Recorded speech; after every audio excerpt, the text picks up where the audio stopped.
We are live now. With all of your permission, we are beginning with the session for today. Good evening, everyone. This is Batul from IJCP, the moderator for today's session, and I would like to welcome everyone wholeheartedly at our platform for the better exchange of knowledge that is going to be shared by our stalwart who is present here with us today. And the topic for today's discussion is diabetic foot. And to talk about this topic, we have a very renowned surgeon with us, Dr. Vicky Jain, sir. Sir is MS in General Surgery, MCH in Plastic and Reconstructive Surgery, and consultant at the Aesthetic Clinic, Mumbai. Sir is visiting consultant and plastic surgeon at St. Elizabeth Hospital, Messina Hospital, Apollo Spectra Hospital, and Wockhardt Hospital. So now, without any further delay, I would like to welcome Sir at our forum and would like to hand over the session to him for his precious talk to begin. So over to you. Hello friends, teachers, colleagues and everyone around. I am Dr. Vicky Jain, plastic surgeon, practice in Mumbai. So I'm a plastic surgeon. I do a lot of aesthetic surgery and diabetic foot surgery. Today I'll be talking about the diabetic foot. It's a very important topic because a very common complication of diabetes which people are suffering. Diabetes in maybe 15-20 years, India is also a present capital of diabetes, and slowly the number of diabetes people are going to increase, and it's a dreadful disease and the complications are more dreadful. So basically I'll be talking about this. So what is a diabetic wound? Any wound that fails to respond towards treatment even after 4 weeks or remains unhealed entirely in 2 months is regarded a chronic wound. Chronic wound is often found to be further complicated due to underlying conditions like diabetic, circulatory problems, etc., and due to interruption of body natural healing process. So basically, the most common cause of chronic wound is diabetic wound. So as I told you, chronic wound conditions include diabetic foot ulcers, venous ulcers, surgical site injuries, burns, and pressure ulcers. So challenges of chronic wounds. Chronic wounds are considered as a challenge due to consumption of huge healthcare resources and a prolonged treatment window. So chronic wound can cause a lot of significant morbidity, in which the patient suffers, the family also suffers, because of diabetic foot, the patient is dependent on the family members to travel to the healthcare center or to the doctor. So that's where the family members also have to stay. Chronic leg and foot ulcers are mainly manifested due to venous insufficiency, arterial diseases, prolonged pressures, or neuropathy. But the most common cause is diabetic foot. Common characteristics of chronic wound includes extended inflammation, consistent infection, drug-resistant microbial biofilms, and importance of epidermal cells to respond towards radiotherapy. Biofilm is a very dangerous thing which forms over the wound bed and makes sure that the wound doesn't heal nicely. So critical cases is gangrene, that is localized death of body tissue, might be a dry gangrene or a wet gangrene. Dry gangrene is because of arterial insufficiency in diabetics, or wet gangrene is due to insufficiency because of infection and might result into foot amputation. So in diabetes, so wound management, what I was telling you, diabetes, first is debridement. Then you have to make sure that around skin care is taken care of. Skin care is taken care. We have to maintain the moisture and the exudate which comes out of the wound. Dressing and cleaning the wound is very important. Appropriate antibiotic therapy and making sure that we don't overtly give antibiotics, and cleansing the wound every day or maybe alternate day for appropriate healing with minimal scarring. So with the evolving researches of the one of aspect of wound management which has changed drastically is the wound dressings and antibiotic. So what we do for any diabetic foot is remove exudates, moisture control, gas transmission, mechanical stability, low adherence to the skin for ideal wound dressing. So basically, a gauze also cannot be an ideal wound dressing. A lot of bacteria can also not be ideal wound dressing. So we have to have such quality to make sure that diabetic foot is taken care of. So risk for development of foot ulcers in diabetic patient is have a foot ulcer in the past, have a nerve damage, have any foot deformity, or have poor circulation of blood supply. So because of diabetes, there is mild atherosclerosis or moderate atherosclerosis. Patient can have insufficient arterial supply. Charcot's foot deformity is also common, and because of diabetes, there is dying of the cry of a dying nerve. Because of that, patients don't have sensation in their foot. That can cause ulceration, which they don't realize, and slowly the small injuries also become big injuries. And having a foot ulcer in the past means you had a foot ulcer in the past, and you have had the problem again. That increases the persistency. So symptoms of a nerve damage is numbness, tingling, pain. Many people have no symptoms. Nerve damage can also lower your ability to feel pain, heat, and cold. Risk factor for nerve damage: blood sugar levels that are hard to manage, having diabetes for a long time, especially if your blood sugar is often higher than your target levels. So we have to make sure for any diabetic, for a strict diabetic control is very difficult, because sometimes hypoglycemia can create nuisance. So any sugar between 70 and 200 in a diabetic is considered to be a good control, according to me. Being overweight can cause issues. Being older than 40 years, because healing capacity also differs, having blood pressure, having high cholesterol. So when to see your doctor? When you have diabetic foot, pain in your leg, or cramping in your buttocks, thighs, and calves due to physical activity. These are signs of article coordination. Tingling, burning, or pain in your feet, loss of sensation of touch or ability to feel heat or cold very well. So basically, a lot of diabetic foot people have tingling, numbness, or they don't realize the sensation in their foot. Because of that, they have recurrent ulceration, small injuries also. They tend to miss, and because of missing the small injuries, they can cause issues. A shape in the shape of your feet, change in the shape of your feet over time, loss of hair on your toes, feet, and lower legs is because of autonomic instability. Dried, cracked skin on your feet. So we have to make sure that they are not dried, because the dried, cracked skin can cause ulceration. A change in color and temperature of feet, erythema, cellulitis, thickened yellow toenails because of fungus. Fungus infections are the athletic foot between the toes. A blister, sore, ulcer, infected corn, or ingrown toenail. So all these conditions, they are better prevented than later cured. So you have to make sure that you meet the doctor beforehand. So tip to prevent a diabetic foot ulcer is controlled blood sugar levels, choose the right footwear, and practice hygienic foot care. So I would say diabetic foot is better avoided than treated. You make sure that you take appropriate foot care to avoid such dreadful complications. So all diabetic foot, I tell my patients, it's a beginning of a new end. What is a new end? New end is the entire amputation, going up to the above knee, and beginning is a small cut.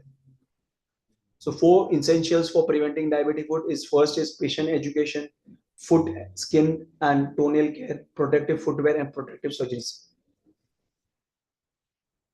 So very important thing is offloading shoes, which are important. It will be difficult to explain, and we have to make sure the ulcers or the pressure points are taken care of when the patient is walking.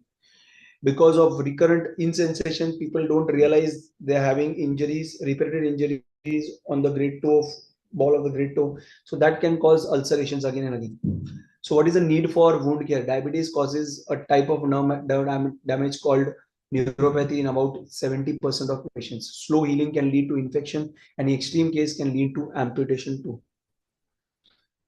Causes of slow healing is fluid buildup, they have edema, they have poor circulation, infection, and immune system deficiencies. In diabetes, the body's capacity to fight with infection is considered to be low. When to see your doctor? As I told you, when you're not diabetic, but you are not a diabetic, but or a small cut or burn is taking long time to heal or showing signs of infection. A slow healing wound signals an underlying medical condition such as diabetes. Wound on the feet or any other part of the body should always be closely monitored in a diabetic patient. So do's and don'ts for a diabetic foot. So as I tell you, do's are: wash feet daily with a non-medicated soap, a normal soap. Dry carefully between the toes. So basically, we have to make it dry here. Don't keep it wet, because a fungus infection can happen. Trim your toenails very carefully, making sure that there is no ingrown toenail. If we cut inside, a small injury can cause ingrown toenail, which can cause sepsis also. Wear only proper fitting shoes. Don't try to wear very tight or very loose. Very tight can cause ingrown toenails, and very loose can cause friction because of looseness and cause callus and callosities and cons. Check at the feet daily if there are any discolorations. So any discoloration can be a sign of erythema or impending gangrene or anything. So be sure that what you're dealing with. Tips: inspect your feet regularly. Do not use your feet to test hot water, because I have a couple of patients who were burnt their legs or foot because they didn't realize a hot water is falling on them, and by the time they realized there was extensive burns, one patient had to get his leg also amputated for this. Support your feet with diabetic friendly footwear and socks. So socks are very important. They should not, do not go barefoot wherever, whether you are inside or outside your home. So make sure that you are wearing your footwear regularly. Keep your feet dry to reduce the risk of infection between this thing. See a podiatrist or a plastic surgeon regularly to treat foot problems. Stabilize and relieve feet with orthotic shoes, which I told you, offloading shoes are very important. Go easy on your feet with low impact exercise. So basically, if you have diabetes, you have to make sure that you are wearing the appropriate footwear and don't go aggressive on your feet. Tips: quit smoking to improve circulation of your feet. Control your blood sugar to help avoid diabetic neuropathy. So diabetic neuropathy eventually is going to happen in all diabetic patients, but we have to make sure that we are taking care of it by decreasing the speed of how we are getting diabetic neuropathy. In stubborn wounds, take advice from your doctor. Trim your toenails straight apart, very careful. Avoid cutting them too short or cutting into the corners. As I told you, if you cut into the corners, we might have a ingrown nail, which can cause issues. Always eat a healthy diet. That is very important. Surgical treatment. First is debridement. Amputation is not always the answer. Surgical debridement and amputation. Amputation is done in three reasons. One is dead, deadly, and dead loss. Dead is because of dry gangrene. Deadly is because of wet gangrene. There's a lot of sepsis, and dead loss is because of traumatic. So it doesn't mean that diabetic patients cannot have both together. So a patient who is diabetic and has a traumatic amputation, a traumatic injury, so that is a dead loss part that has to be amputated. We cannot wait for for it heal if it is not healing nicely.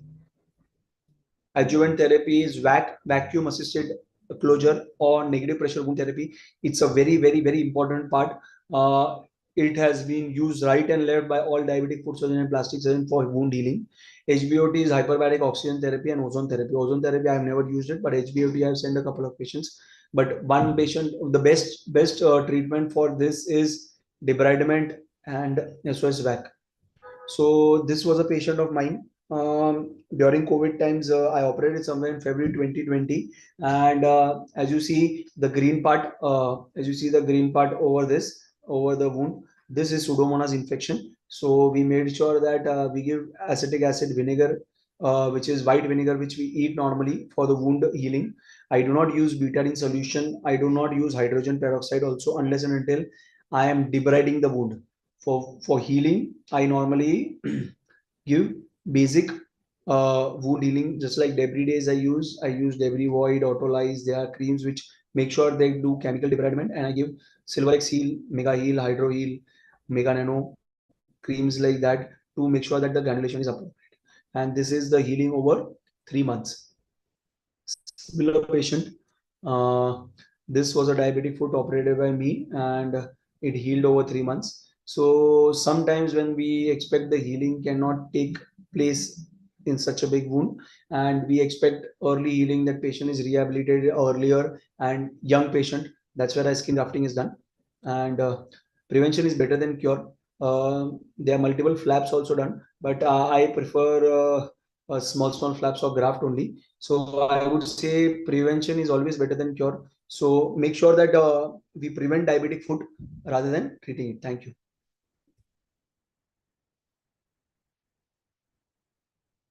Thank you so much, sir. Thank you for such a brief talk that you have shared on such an important topic and making our viewers understand about it in such a better manner. Thank you so much for that. We have received few questions from the participants. So with all your due permission, I would like to put across those questions to you. Yeah, tell me. The first question is related to the key risk factors. So, what are the key risk factors contributing to the development of diabetic foot complications, and how can they be effectively managed or mitigated in clinical practice? So basically, for key factors are inappropriate taking care of diabetes, making sure that you take your medicines, you don't skip your medicines. If the doctor has suggested you insulin, please take insulin. Do not avoid insulin. And very important thing, you take care of your health, have a healthy diet, as I told you, and make sure that diabetic foot can be avoided by taking basic do's and don'ts, which I had shown. And be aware of the smaller parts only. Smaller injuries, just immediately go to the doctor. Don't wait for something big thing to happen. Thank you so much, sir. Thank you for answering that question. We'll move to the next question that we have received. And the next question is related to the indications and techniques. So, what are the indications and techniques for revascularization procedures in diabetic foot patients with peripheral arterial disease? And what are the expected outcomes and potential complications?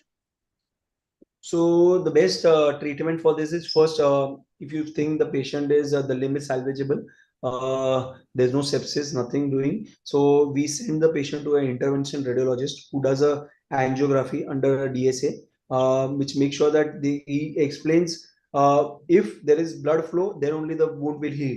So we do angioplasties or angiography. First is angiography and angioplasty if possibly done, or thrombolyze. If there is a blockage, thrombolyze, and there is a stenosis, they can put a stent to make sure that the vascularity is taken care of.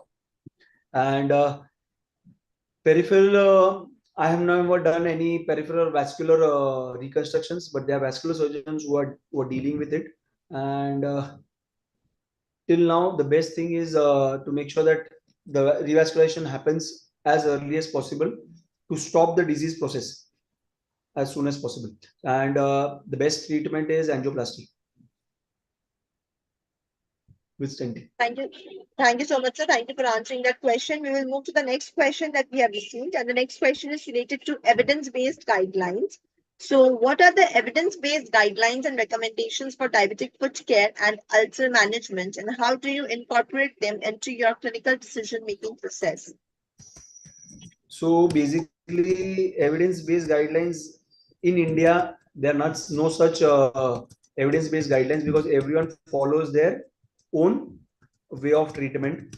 But nowadays, very important basic things are evidence-based guidelines. Is first important thing is you have to make sure that debridement is done appropriately. Sugar controls are very important, and vascularity has to be retained, and making sure that neuropathy is also taken care of. And one important thing is offloading, which is been very much neglected. That is a very important part, has to be taken care of. Offloading is very important, which will make sure that the wound heals appropriately. And I believe one evidence-based medicine is like we have to make sure that appropriate wound treatment is done. So I always believe debridement can be chemical, can be physical, mechanical. Mechanical is by surgical, and chemical is by creams, which make sure that creams and gels which make sure that they remove the slough. And wound healing should be there. Moisture is a very essential part of any healing. So that has to be maintained in the wound. Thank you so much, sir. Thank you for answering that question. We'll move to the next question, and the next question is related to the vascular assessment. So, what role does vascular assessment play in the evaluation of diabetic foot complications, and how can healthcare providers differentiate between neuropathic and ischemic ulcers? So vascular, what is it? Sorry. This thing, vascular viability is very important because if there is no blood, the anything which we do, we try to save the limb, they won't save because healing won't happen without blood supply. And I would say in diabetics, both work together, neurological as well as vascular. So we have to take care. vascular for any foot treatment, I might refer it to a diabetologist also, who will do an orthotist who will do the foot mapping to make sure that he understands what are the pressure points and understands what is the neurological deficit. And for vascular supply, we do a routine Doppler to see what is a triphasic, monophasic flow or biphasic flow, which will tell us about the prognosis of what later in future the patient might go through. So both are together, but we have to make sure that the patient is got a Doppler done, and the sensation is also being charted on paper before going with the surgery. Thank you so much, sir. Thank you for answering that question. The last question before we conclude, and the question is related to the long-term outcomes. So, what are the long-term outcomes and prognostic factors associated with diabetic foot complications, and how can healthcare providers monitor and optimize patients' foot health over time?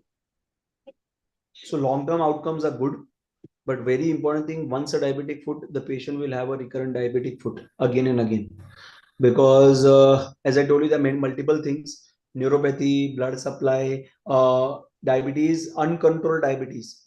A patient who has uncontrolled diabetes, and slowly the diabetes hits your kidneys, your body overall. So slowly, as I told you, it's a beginning of a new end.